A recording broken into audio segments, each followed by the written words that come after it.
নিজের গালে নিজে চড় মারতেছেন, ডান হাতে ডান গালে চড় মারে, বাম হাতে বাম গালে চড় মারে। মসজিদের মন্দিরে বসে ওসমান গনি বলে, আমির আল মুমিনিন, আপনি কি পাগল হয়ে গেলে নিজের গালে নিজে চড় মারতেছেন?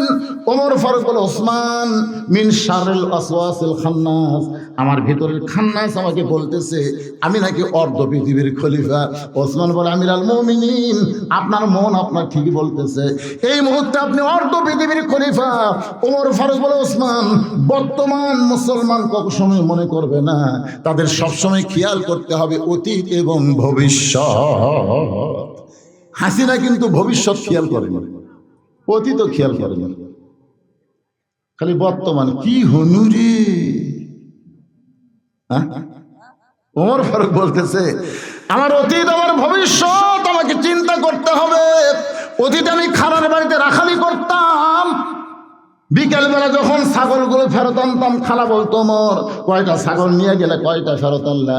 আমি গুনে দিকে 3-4টা কম পড়ে গেছে। আমি আবার দৌড় দিতাম, ওই ছাগলগুলো খুঁজে খুঁজে এনে যখন খালারে জমা দিতাম, খালা মাথার চুল ধরে বলতো, মোর সেই ভুল আজকে করেছ, এই ভুল যদি আগামীকাল করো তোমার রাখালি চাকরি কিন্তু ক্যান্সেল করে দেব। আমি খালার পা ধরে বলতাম, খালা, আমার রাখালি চাকরি যদি ক্যান্সেল করে দেন তাহলে আমি ওমর থাকবো কোথায়, খাবো কোন জায়গায়? যে ওমর একদিন চাকরি বাঁচানোর জন্য খালার পা ধরে কেঁদেছে, আজকে এই ওমরকে আল্লাহ তাআলা অর্ধ পৃথিবীর খলিফা বানাইছে।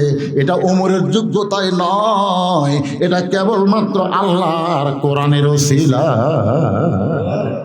এখন আপনারা বলেন, এই কোরআনের পাওয়ার আছে না নাই? অর্ধ পৃথিবীর খলিফা হযরত ওমর জুমার দিনে মসজিদের মেম্বারে খুতবা দিচ্ছেন, ওয়াজ করতেছেন। মাঝখান থেকে এক সাহাবী দাঁড়িয়ে বলতেছে, আমির আল মুমিনিন, আপনার খুতবা আমরা শুনবো না। আমি শুনবো না এই কথা বলে নাই, বলেছে আমরা শুনবো না। 4 রাকাত নামাজে 3 রাকাতে যদি ইমাম বসে তাহলে সব মুসল্লি লোকমা দেওয়া লাগে না, একজনই দিলি কাম হয়ে যায়। ধরে কোন ঠিক না? আসরের নামাজ কয় রাকাত? কিন্তু ইমাম সাহেব 2 রাকাতে তাকে বৈঠক দিছে, আবার 3 রাকাতে আবার বসেছে। তখন এক ভ্যান আলা, অন্যগুলো খেয়াল করেনি, বুঝলেন, কিন্তু ভ্যান আলার খেয়াল আছে। 2 আল্লাহু আকবার। ইমাম মনে মনে কয়, টাইটেল পাস, দাওরা পাস, তুই যতই লোক মাদে 41 সালের আগে ওট মো না। এই মনে করে যে নেতা বসা থাকে, ইমাম বসা থাকে, আপনার বলতে মসজিদের সমস্ত মুসল্লি ইমামের পক্ষে থাকবে না ভ্যানালার পক্ষে যাবে? কারণ কি? মসজিদে আইন চলতেছে কার? আইন যখন আল্লাহর চলবে তখন নেতাদের স্বৈরাচারী হওয়ার কোনো সুযোগ নেই। সমস্ত সাহাবীরা কথা বন্ধ করে আছে। একজন বলতেছে, আমির আল মুমিনিন, আপনার খুতবা আমরা শুনবো না। ওমর ফারুক বলেন, আমার অপরাধ কি? বলে, আপনার অপরাধ হলো আমাদেরকে খাটো পাঞ্জাবি দিয়ে আপনি লম্বা জুব্বা পরে খুতবা দিচ্ছেন। এই লম্বা জুব্বা কোথায় পাইলেন? যতক্ষণ না বলবেন ততক্ষণ আপনার খুতবা আমরা শুনবো না। ওমর ফারুকের চোখ দিয়ে পানি পড়তেছে আর মুখটা মুচকি মুচকি হাসতেছে। মুখটা হাসার কারণ হলো, জনগণ যতদিন লোকমা দেবে ততদিন নেতা খারাপ হওয়ার কোনো সুযোগ নাই। আমরা হাসিনাক লোকমা দেইনি, লোকমা না দিয়ে আমরা হজরত বানাছি। জোরে কোন কি বানাছি? হায় হায়, এত কিছু করছি যে তারপরে হজরত। লোকমা দেয়নি তো, লোকমা না দিয়ে দেওয়া ব্যাস সাইজ করছে। এই জন্য হাসিনা খালি না, এর সাঙ্গ পাঙ্গ গুলো সাইজ করা দরকার। জোরে কোন ঠিক কিনা? এই সারা ঘামান ছিল, ঘামান ফেরাউনের এক ঘামান ছিল, ঠিক মতো খাড়া হওয়ার পারে না, পারে মাজা ধরে টেজত লিয়ে যাওয়া লাগে। মাইক পারি কয়, খেলা হবে, খেলা হবে। কেরে একটা উড়ে মাজার তোর বল আছে, খেলবার গেলে বল থাকা লাগবে। জোরে কোন ঠিক কিনা? কি মনে করতেছেন? একটু মনোযোগ দেন। ওমর ফারুকের চোখে দর দর করে পানি পড়তেছে আর মুখটা মুচকি মুচকি হাসতেছে। এমন সময় আব্দুল্লাহ ইবনে ওমর বাবার পাশে দাঁড়ায় বলে, রে নবীর সাহাবীরা, আমার বাবার লম্বা জুব্বা দেখে তোমরা খুতবা বন্ধ করে দিলে। তোমরা লক্ষ্য করে দেখো, তোমরা খাটো পাঞ্জাবি হলেও তো নতুন কাপড় পরে নামাজ পড়তে আইছো, কিন্তু আমার পরনে দেখো নতুন কোনো কাপড় নাই। ওসমান গনি বলে, আব্দুল্লাহ আজকে জুমার দিনে নতুন পোশাক না পরে পুরাতন কাপড় কেন পরেছো বাবা? আব্দুল্লাহ বলতেছে, আমি যদি নতুন পোশাক পরিধান করতাম আমার বাবার জুব্বা লম্বা হতো না। তোমরা সবাই যখন ঘুমায় যাও আমার বাবা তখন ঘুমাই না। যেদিন থেকে আমার বাবা খলিফার দায়িত্ব পাইছে সেদিন থেকে আমার বাবার চোখে ঘুম নাই। গভীর রাত্রে বিবি বলতেছে, স্বামী গো এই রাত্রে পুলিশ নাই, র্যাব নাই, আপনি একা একা চলতেছেন। সঙ্গে সঙ্গে ওমর ফারুক বিবির কাছে কোরআন তেলাওয়াত করলেন, ইন্নামাল মুমিনুনা আল্লাযীনা ইযা যুকিরাল্লাহু ওয়াজিলাত কুলুবুহুম ওয়া ইযা তুলিয়াত আলাইহিম আয়াতুহু জাদাতুহুম ঈমানা ওয়া আলা রাব্বিহিম ইয়াতাওয়াক্কালুন। পুলিশ লাগবে না, র্যাব লাগবে না, আল্লাহ পাক আমাকে হেফাজত করবে। জোরে ঠিক কিনা? রাতের বেলা বার হয়ে গেছে, মরুভূমির মধ্যে তাঁবু টাঙ্গায় কি যেন হচ্ছে। ওমর ফারুক দূর থেকে বুঝতে পারলেন না, একটু নিকটে গিয়ে শুনতে পাইলেন দুইটা বাচ্চা মা মা বলে কাঁদতেছে, মা মা বলে কাঁদতেছে, মা ক্ষুধার জ্বালায় মরে যাচ্ছি, তাড়াতাড়ি খাবার দাও। মা বলতেছে, গোস্ত সিদ্ধ হলেই তোমাদের খাবার দিব, একটু ধৈর্য ধরো বাবা, একটু ধৈর্য ধরো, গোস্ত সিদ্ধ হলেই খাবার দিব। ওমর ফারুক চিন্তায় পড়ে গেলেন, দুম্বার গোস্ত হলে 8 ঘন্টা লাগবে, উটের গোস্ত হলে বড় জোর 1 ঘন্টা লাগবে। এত গভীর রাত হয়ে গেলে এখন পর্যন্ত গোস্ত সিদ্ধ হয় না, এইটা কেমন মা? নিকটে গিয়ে লোকমাতে বললেন, মা এই গভীর রাতে তোমার গোস্ত সিদ্ধ হয় না, তোমার সন্তানগুলো ক্ষুধার জ্বালায় কান্দে, তোমার কি দয়া হয় না? মেয়েটা বলে, পথিক আমার বাড়ি হলো ইয়ামিন দেশে, আমি শুনতে পাইলাম মদিনার খলিফা হযরত ওমর অত্যন্ত ভালো মানুষ, আমার 2টা 3 বাচ্চাকে নিয়ে মদিনার খলিফা ওমরের কাছে আইলাম, কিন্তু বিকাল বেলা এত মানুষের ভিড় আমি তার কাছে যাবার পারলাম না। আমি রাত্রে একটু এই তাঁবুর মধ্যে রাত কাটাবো, সকালবেলা ওমরের দরবারে আমার এই 3 বাচ্চাদের নিয়ে আমি একটু সাহায্য প্রার্থনা করব। কিন্তু আমার 2টা বাচ্চার এত ক্ষুধা লাগছে, ওদের সান্ত্বনা দেওয়ার জন্য পাতিলের মধ্যে পানি আর পাথর দিয়া নিচে আগুন জ্বালাইছি, গোস্ত সিদ্ধ হলেই তোমাদের খাবার দিব, কিন্তু আমার পাথর সিদ্ধ হবে না। আমার মনে হয় সকালবেলা পর্যন্ত আমার 2টা বাচ্চা আর বাঁচবে না। সঙ্গে সঙ্গে ওমর কান্দার বলে, মা আসল জায়গায় বিচার দিও না, মা আসল জায়গায় বিচার দিও, আসল জায়গায় বিচার মানে আল্লাহর কাছে বিচার দিও না মা, তুমি একটু ধৈর্য ধরো। এক দৌড়ে বাইতুল মালের দরজায় আসলাম, খাবার বস্তা মাথায় উঠায় দে। আসলাম বলতেছে, আমিরুল মুমিনিন বস্তা কোথায় নেওয়া লাগবে হুকুম দেন, আমি কান্দে করে বস্তা পৌঁছায় দিব। ওমর কান্দেল, আসলাম আত্তাকুল্লাহ হাক্কা তুকাতিহি, আল্লাহর ভয় আমার কলিজার ভিতরে, আটার বস্তা আমার মাথায় উঠায় দে। একজনের পাপের বোঝার একজন মাথায় নিবে না, ওয়াউলিল আমরি মিনকুমকে মানতে গিয়ে আসলাম ওমর ফারুকের মাথায় যখন বস্তা তুলে দেয়, ওমর ফারুক এত জোরে দৌড় মারতেছে, পিছন দিক থেকে আসলাম ডাক দেবো, আমিরুল মুমিনিন বস্তা নিয়ে পড়ে যাবেন, আপনার কষ্ট হবে। ওমর কান্দেল, আসলাম রে সময় মতো যদি ওইখানে যাবার না পারি তাহলে জাহান্নামের আগুনে ওমরকে আল্লাহ পুড়ায় ফেলবে। এক দৌড়ে তাঁবুর কাছে গিয়ে বললেন, মা রুটি হালুয়া তৈরি করো, রুটি হালুয়া তৈরি করো। রুটি হালুয়া যখন তৈরি হয়ে গেল, মেয়েটা যখন ওমর ফারুকের হাতে দেয়, ওমর ফারুক 2টা বাচ্চাকে 2টা উরাতের উপরে নিয়ে রুটি হালুয়া যখন মুখে দেয়, 2টা বাচ্চা মুখের দিকে ফেল ফেল করে তাকায়। আর আইতাল্লাযী ইউকাযযিবু বিদ্দীন ফাযালিকাল্লাযী ইয়াদুল ইয়াতীম ওয়ালা ইয়াহুদ্দু আলা তুআমিল মিসকিন।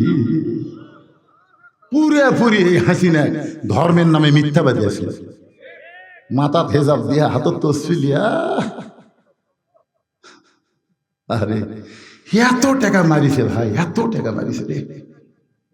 এক রূপপুর আমি ওখানে গেছিলাম ওয়াজ করতে, ওই জায়গার থেকে ওর বেটা উই ওর বেটি আর এই যে একটা বোন ছিল, 56,000 কোটি টাকা এক জায়গার থেকে মারছে। মাথায় নষ্ট করে আর কয় আমার কেউ নেই, খালি শালা তো সাবানার চাই তো বেশি অভিনেত্রী ধরে কণ্ঠ।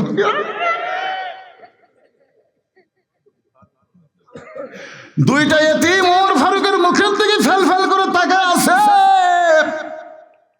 ওমর ফারুক বলে, বাজান তোমরা কি দেখতেছো? বলে, আমাদের বাপ নাই। আপনি বাবার দরদ দিয়ে গভীর রাত্রে কে গো, আপনার পরিচয়?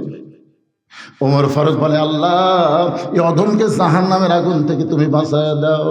মহিলা বলতেছে, কে গো? ভালো মানুষের গল্প শুনেছি, কিন্তু মানুষ এত ভালো হয় নিজের চোখে দেখলাম। আল্লাহ ওমরকে মদিনার খলিফা না বানায়া তোমাকে যদি মদিনার খলিফা বানাইতো, এই মদিনা যেন আল্লাহর জান্নাত হয়ে যেত। আব্দুল্লাহ বলে, সাহাবীরা রে, সবাই যখন ঘুমায় গেছে, এমন সময় আমার বাবা চুপি চুপি আমার দরজায় ডাক দিল, আব্দুল্লাহ। আমি দরজা খুলে দেখি বাবার হাতে একটা পাঞ্জাবি। আমি খুশি হয়ে বললাম, বাবা বাইতুল মাল থেকে একটা পাঞ্জাবি আমারে দিছে, আর একটা দিবারাইছেন। সঙ্গে সঙ্গে ওমর ফারুক আল্লাহর কোরআন থেকে তেলাওয়াত করলেন, ইন্নাল্লাহা ইয়ামুরুকুম আন তুআদ্দুল আমানাতি ইলা আহলিহা ওয়া ইযা হাকামতুম বাইনান নাস আন তাহকুমু বিল আদল। জোরে বলেন সুবহানাল্লাহ। বেটা যখন বলতেছে, বাবা বাইতুল মাল থেকে একটা পাঞ্জাবি আমার দিছে বাবা, আর একটা গভীর রাত্রে আপনি দিয়ে বেড়াইছেন, নেতার বেটা হওয়ার মধ্যে লাভ আছে। ওমর ফারুক কোরআনে আয়াত তেলাওয়াত করে বুঝাইলেন, আব্দুল্লাহ রে, একটা পাইছিস আর একটা দিবার আসেনি বাজান। এই পাঞ্জাবিটা আমার ভাগে পড়েছে, এই খাটো পাঞ্জাবি পরে কেমনে খুদ্া দিব বাজান, শরম লাগে। তোর কাপড়টুকু আমাকে একটু দান করে দে বাবা, তোর কাপড়টা আমাকে একটু দান করে দে। আব্দুল্লাহ বলে, গভীর রাত্রে আমার কাপড়টুকু আমার বাবাকে দান করে দিলাম। বাবার কাপড় আমার কাপড় একত্র করে বাবা লুব্বা জুব্বা বানায় খুদ্া দেয়। এখন বলো, আমার বাবার খুদ্া শোনা যায় কি না যায়? সমস্ত সাহাবীরা কান্দে, পাগলের মতন কান্দে, বলে, আল্লাহ তোমার কোরআন দিয়ে যখন রাষ্ট্র চলবে, এমন ভালো মানুষকে মুসলমানেরা নেতা হিসাবে দেখতে পাবে। মানুষের তৈরি আইন দিয়ে যদি রাষ্ট্র চলে, ভালো নেতা দেখতে পাবেন না। ভালো নেতা দেখতে গেলে আমার আল্লাহ আর কোরআনের বিজয় হতে হবে। জোরে কোন কথা ঠিক কিনা? আমার মায়েরা যারা পর্দার অন্তরে বসে আছেন, মা একটু মনোযোগ দিয়ে শোনেন। সেই হযরত ওমর ছদ্মবেশে মদিনার অলিগলি ঘুরতে গিয়ে দেখতে পায় দুই পাহাড়ের মাঝখানে একটা গিরিপথ। ওই গিরিপথ দিয়ে একটা সুন্দরী মেয়ে ধীর গতিতে হেঁটে হেঁটে আসতেছে। মেয়েটার সামনেও কোনো মানুষ নাই, পিছনেও কোনো মানুষ নাই। মেয়েটার দিকে তাকায় হযরত ওমর বললেন, আলহামদুলিল্লাহ। আপনারা হয়তো মনে করতেছেন মেয়েটার চেহারার দিকে হযরত ওমর তাকাইছে।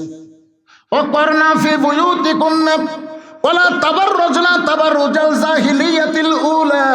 রে মেয়েরা, আল্লাহর কোরআন দিয়ে যখন রাষ্ট্র চলবে, তখন মেয়েদের জন্য আল্লাহর আইন হলো, মেয়েরা ঘরের মধ্যে থাকো, ঘরের বাহির তোমরা হও না। যদি ঘরের বাহির হও, তাহলে হেজাব নিয়ে পর্দা নিয়ে বের হওয়া লাগবে। ওই জাহেলি যুগের মেয়েদের মতন সাজগুজু করে বের হওয়ার কোনো পারমিশন মুমিনা নারীর নাই। এই হুকুম কার? যারা বলেন কার? ওমর ফারুক যে মেয়েটার দিকে তাকায়া আল্লাহর শুকরিয়া আদায় করতেছেন, উনি কে? পরিমণি। আপাদ মস্তক এমন ভাবে শরীর থাকছে। ওমর ফারুক বলছে, আল্লাহ আল্লাহ, তোমার কোরআন যখন দুনিয়াতে চালু থাকে, তখন এইরকম মেয়ে কি দেখা যায়? মেয়ে যদি দেখতে খাটো হয়, কালো হয়, আল্লাহর পর্দা যদি মেনে চলে, এদেরকেই আল্লাহর কোরআন সুন্দরী মেয়ে বলে। ধরে কোন ঠিক কিনা? আমি যেই বলবো পর্দানিশী নারী যারা, আপনারা বলবেন বিশ্ব সুন্দরী তারা। বলবেন, গলা খাঁকড়ে দেন তো দেখি। পর্দানিশী নারী যারা,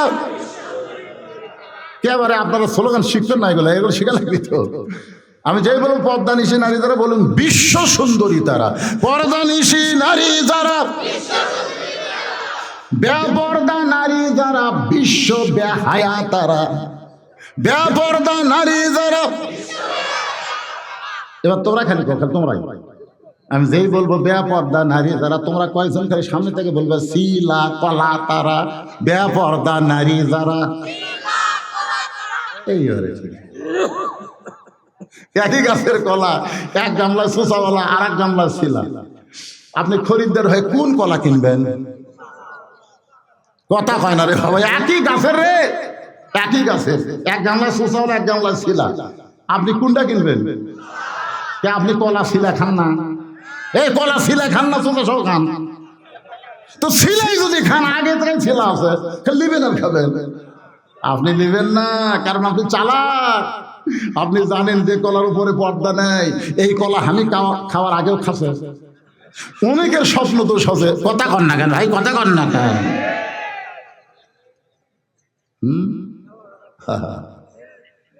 আমার মায়েরা যেন পর্দার অন্তরে শোনেন, ওমর ফারুক মেয়েটার দিকে তাকায় আল্লাহর শুকর আদায় করলেন, কারণ মেয়েটার আপাত মস্তক পর্দায়। এবার ওমর ফারুক মেয়েটার নিকটে গিয়ে বললেন, মা, এই নির্জন পথে তুমি একা একা চলতেছো, তোমার সামনেও কোনো মানুষ নাই, পেছনেও কোনো মানুষ নাই। মা, তোমার অন্তরে কোনো ভয় ডর লাগতেছে না? তুমি কি কোনো ভয় করতেছো না? মেয়েটা বলে, পথিক, তুমি কি হযরত ওমরকে চেনো? সুবহানাল্লাহ। মেয়েটা ওমর ফারুককে বলতেছে, পথিক, তুমি কি হযরত ওমরকে চেনো?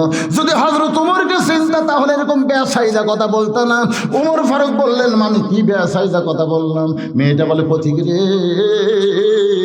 ওমর আল্লাহর কোরআন দিয়ে যখন রাষ্ট্র চলায়, তখন পৃথিবীর এক প্রান্ত থেকে আর একটা প্রান্তে একটা মহিলা যাবে, ওই মহিলার কলিজায় আল্লাহ ছাড়া অন্য কারো ভয় থাকবে না। সেদিন ষোড়শী নির্জন পথে যাবে, কোনজন কটু কথা কবে না।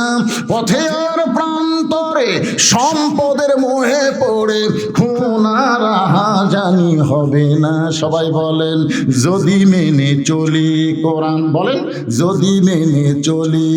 আচ্ছা, এই কথাটা বললেও তো আপনি জান্নাতে যাবেন।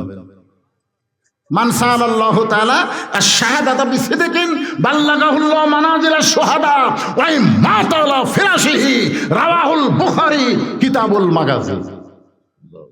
কি আল্লাহ রাসূল বলেন, এই বাংলাদেশ নয়, গোটা পৃথিবীর কোন প্রান্তে কোরআনের বিজয় চাইয়া যারা ইসলামের আন্দোলন করবে, আল্লাহ রাস্তায় শাহাদতের তামান্না নিয়ে কোরআনকে বিজয় করতে চাবে, ওই মা তাআলা ফিরাশিহি, সে যদি নিজের বিছনায় মৃত্যুবরণ করে, বাল্লাগাহুল্লাহু মানাজিলাশ শুহাদা, হাসরের ময়দানে আল্লাহ তাকে শহীদদের কাতারে দাঁড় করায়া দিবে।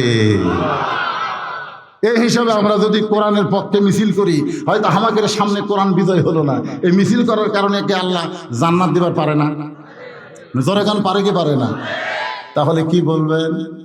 যদি মেনে চলি কোরআন। বলেন, যদি মেনে চলি কোরআন আর রাসূলের বিধান, সকলেই শান্তিতে থাকবে, বাংলার আকাশে কলেমার পতাকা যেদিন দুলবে। ওমর ফারুক বলতেছেন, মা, মারে, তুমি যে ধীর গতিতে চলতেছো, আমার মনে হয় তোমার ভিতরে কোনো দুঃখ কাজ করতেছে, কারণ তুমি এমন ধীর গতিতে চলতেছো মা, আমার মনে হয় তুমি একজন দুঃখী নারী।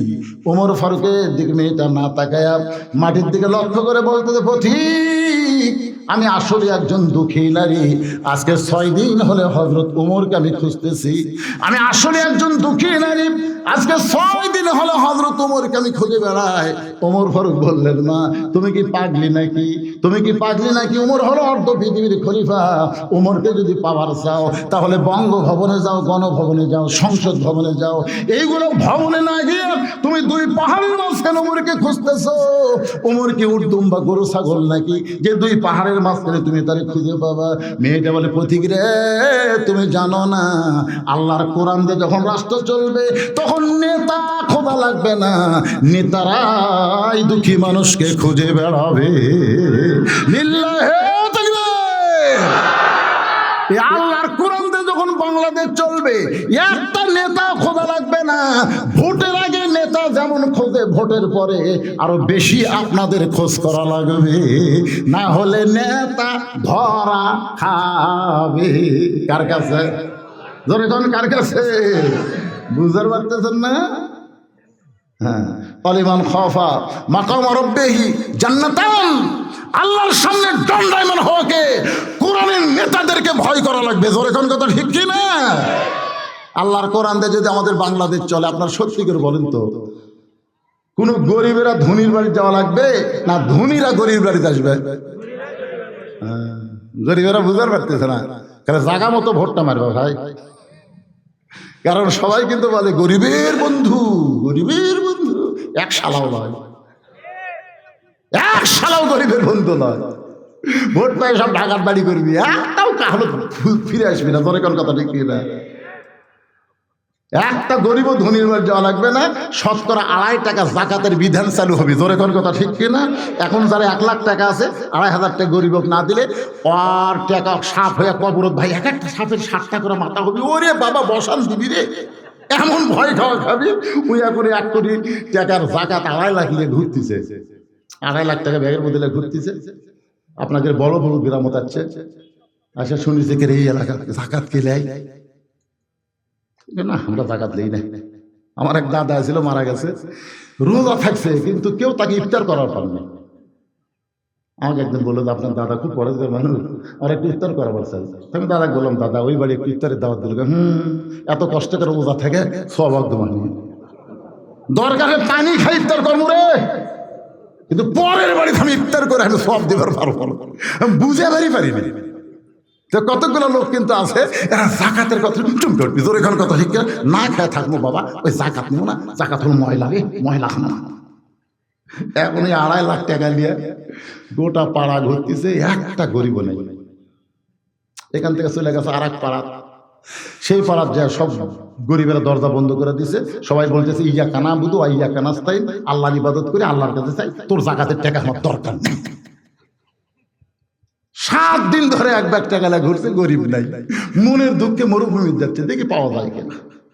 যায় দেখে বস্তা মাথার দিয়ে একজন ঘুম পাচ্ছে, মনে করছে আল্লাহ তুমি রহম করছো, আল্লাহ এবার পাচ্ছি। আসসালামু আলাইকুম। বস্তাওয়ালা ঘুম থেকে ওটা আলহামদুলিল্লাহ। কে রে, তোকে আমি সালাম দিলাম, ও আলাইকুম না বলে আলহামদুলিল্লাহ কেন? ওই 1 বস্তা টাকা 15 দিন ঘুরতে ভাই, এখন পর্যন্ত গরিব নাই। তাহলে তুই ঘুরিস 15 দিন, আমি ঘুরি 7 দিন গরিব। জাকাত ভিত্তিক অর্থনীতি এখন বাংলাদেশে চালু হবে, আল্লাহ রহমত বরকতের দরজা খুলে দিবে, আর কোনো দরিদ্রতা থাকবে না। জোরে কোন কথা ঠিক কি না ভাইজান? একটা গরিব ধনীর বাড়ি যাওয়া লাগবে না, ধনীরাই গরিবের বাড়িতে আসবে। একটা নেতাকে খোঁজা লাগবে না, নেতারাই দুঃখী মানুষকে খুঁজে বার করবে। জোরে কোন কথা ঠিক কি না? ওমর ফারুক বললেন, মা তুমি যে ওমরকে 6 দিন হলে খুঁজতেছ, আমি হইলাম সেই ওমর। মেয়েটা বলতেছে আপনি বাঁচলেন, আপনি বাঁচলেন। আমি নিয়ত করছি 7 দিনের মধ্যে যদি ওমরকে আমি না পাই, তাহলে আসল জাকাত বিচার দেব। আসল জাকাত বোঝেন? হাসিনার বিচার আমরা খুঁটি দিছি, কারণ আমরা জানি জজ কোর্ট, হাইকোর্ট, সুপ্রিম কোর্ট সব হাসিনা দখল করছে। কাদের মোল্লাক যাবজ্জীবন দিল, আবার ফাঁসি দিল। কি সেই দিন আমি বুঝতে পারছি এই হাসিনা সব কোর্ট কিনা নিছে। 1 সালাও বিচারপতি না, সব সালা হলো হাসিনার 5-8টা। জোরে কোন কথা ঠিক করে 1 সালা। ও যে এসকে সিনহা দাঁড়িয়ে যায় পিস পিস করছিল, কি আগে পড়বারিস নেই? আপনি বলেন জজ কোর্ট, হাইকোর্ট, সুপ্রিম কোর্ট সব যখন লিয়া লিছে, তখন আমাকে বিচার কোন জায়গা বোঝেন না? আমার চিনিস? আগামীকাল সকাল 10টায় তোকে সাইজ করবো, আগামীকাল সকাল 10টায়। এমন হুমকি মারিছে, গরিব মানুষ বাড়িতে কান দিচ্ছে। বউ কয় কান্দ কেন? বলে কান্দার কারণ হলো সকাল 10টায় আমার হাত পাও ভাঙবি রে। বউ মুচকে মুচকে হাসার কয় দেশ কি মগের মূল্য, তোমার সকাল 10টা আগামীকাল হাত পা ভাঙবি, আর এখনই তুমি কান দিচ্ছে। চেয়ারম্যানের বিচার দাও, মেম্বারক বিচার দাও। তখন বলতেছে তুই বল রশিদের ওয়াজ শুনিস না? বউ বলতেছে বল রশিদ কি ওয়াজ করছে? বল রশিদ ওয়াজ করছে 6 বছর আম বাগানে চাষ করছে। জ্যৈষ্ঠ মাসে দেখতে গেছে আম পাকছে কিনা, যা যে গাছের তলায় ছোট বাচ্চা বসে আম পাকতেছে আর ব্যাগের মধ্যে তুলেছে। বাগানের মালিক কয় কে রে, একটাও আমি খাইনি, পরিবারে কেউ খাইনি, তুই আমার গাছের আম পাকতেছিস, তোর বাপক যা বিচার দেবো রে। ছেলে খালি মুসকি মুসকি হাসে। বাগানের মালিক বলে হাসিস কেন? বলে আমার বাবা কোথায় খুঁজবার যাবেন, আমার বাবাও আর গাছে চড়ছে। বাগানের মালিক তাকে দেখে, ওরে বাবা রে, বেটাও চোর বাপও চোর। স্বামী বলতেছে, যেই বেটা আমার সকাল 10টা হাত পা ভাঙবার আছে ওই চেয়ারম্যানের লোক। তাহলে কানতেছ কার কাছে? বলে আসল জায়গায় বিচার দিছি, যার কেউ নাই তার আল্লাহ আছে। হাসিনা রে, যার কেউ নাই তার কে? কথা কর না কেন? কে আছে? 5তলা বিল্ডিং এর উপর উঠে 1.5 লাখ টাকার খাটে 12,000 টাকার কম্বল গায়ে দিয়ে উড়ে, তার মানে 9টার সময় তুমি বলতেছো আমার বাড়ি আমার ঘর আমাকে নামাই কে? দুই কান্দে দুই ফেরেশতা বলতেছে, আল্লাহ আল্লাহুম্মা বিইসমিকা আমুতু ওয়া আহয়া। এই দোয়া না পড়ে এই যে বলে আমাকে নামাই কে? এত বড় স্বৈরাচার আর কতদিন 5 তলায় খাটের উপর কম্বল গায়ে দিয়ে ঘুম পাড়বে? আল্লাহ কাই হবে। রাত 3টার সময় একটা ভূমিকম্প গেলে বিল্ডিং লড়ে উঠছে ভাই। ওই কয় আমার নামাইকে, এত ফোর্সে নামছে, কম্বলের মধ্যে লুঙ্গি খুলে আছে, ওটা পড়ার টাইম পায় না, একেবারে ন্যাংটা হয়ে নামছে। ফেরেশতা কয়, আল্লাহ আমরা হাসিনাক নামাবার করি, তাই বলে এইভাবে ন্যাংটা করে নামা না। আল্লাহ কবি না, কয় আমার বাপের দেশ, আমার দেশ তো ভারতের দেলগা। এর মানে হলেই আল্লাহ ন্যাংটা করে হাসিনার নামে দিছে, আর ওই কাপড় পরবার সুযোগ পাবি না। জোরে কথা কর না কেন? তাহলে আমার সঙ্গে সকলে পড়েন, তুইজ্জু মান তাশা ওয়া তুযিল্লু মান তাশা বিয়াদিকাল খায়র ইন্নাকা আলা কুল্লি শাইইন কাদির। সম্মান দেওয়ার মালিক কে? সবাই একসাথে একমত হয়ে বলবেন, অপমান করার মালিক কে? ভালো মন্দর মালিক কে? সমস্ত ক্ষমতার মালিক কে? তুমি ভারত যতই চটাং চটাং কথা বলো, তোমার কোনো ক্ষমতা নাই, সব ক্ষমতার মালিক হলো আমার আল্লাহ। ধরে গণ ঠিক কিনা? অনেকে বলে আমেরিকা আছে, অনেকে বলে চীন আছে, অনেকে বলে পাকিস্তান আছে। আমরা বলবো কোনো কিছুর দরকার নাই, আমাদের আল্লাহ আমাদের যথেষ্ট। জোরে কোন ঠিক কিনা? ওমাইয়া তাওয়াক্কাল আলাল্লাহি ফাহুয়া হাসবুহু। আমার মায়েরা, সূরা আসরের 2 নম্বর বিষয় ওয়া আমিলুস সালিহাত। পুরুষের 1 নম্বর হলো নামাজ, আর নারীদের 1 নম্বর হলো পর্দা। এরপরে 3 নম্বর বিষয় হলো ওয়াতাওয়াসাউ বিল হক, আর 4 নম্বর বিষয় হলো ওয়াতাওয়াসাউ বিস সবর। আমি 4টা বিষয় আপনাদের সামনে আলোচনা করব। আপনারা কারা কারা শুনবেন? আল্লাহকে একটু হাত দেখান। যদি আরো 1 ঘন্টা লাগে সমস্যা আছে নাকি? আপনাদের হাত টান টান করে দেখেন। লিল্লাহি তাকবীর, মাশাআল্লাহ, সুবহানাল্লাহ। কোনদিন বড় পুকুর আসিনি রে। ও বাবা, ওয়াজ শুনে ফজর পড়ে বাড়ি যাবি? আমার তো আর একটা ওয়াজ আছে, সেটা কি করবি? আপনারা জানেন হাসিনা পলানোর পর থেকে আমাদের উপর গজব পড়ে গেছে। জানেন 15-20 বছর যারা মাহফিল করেনি, এবছর খালি বিজ্ঞাপন ছাপাচ্ছে আর মাইকিং করতেছে। একটা থানার যাওয়া লাগতেছে না, কোনো নেতার পেছনে ঘোরা লাগতেছে। কথা কন না কেন? আপনারা বলেন সব বছরের চাইতে এবার মাহফিল কম না বেশি? তাহলে ইয়ং বক্তা করুক তো। আগে মানুষ লাই না, কারণ দেখে তো ভাইরাল হয়নি রে, কয়েকটা বক্তায় ভাইরাল, যার নাম শুনে কিছু মানুষ আছে ও আসা হয়ে হোক। তার মধ্যে আপনাকে এই বদরুশিদ একটা। চিন্তা করছেন, একটা মারে আসলাম, এটা মারতেছি, আবার আর একটা যাচ্ছি, তাই বলে মনে করেন না যে 20-40 মিনিট ওয়াজ করবি, তা না, সে বক্তা।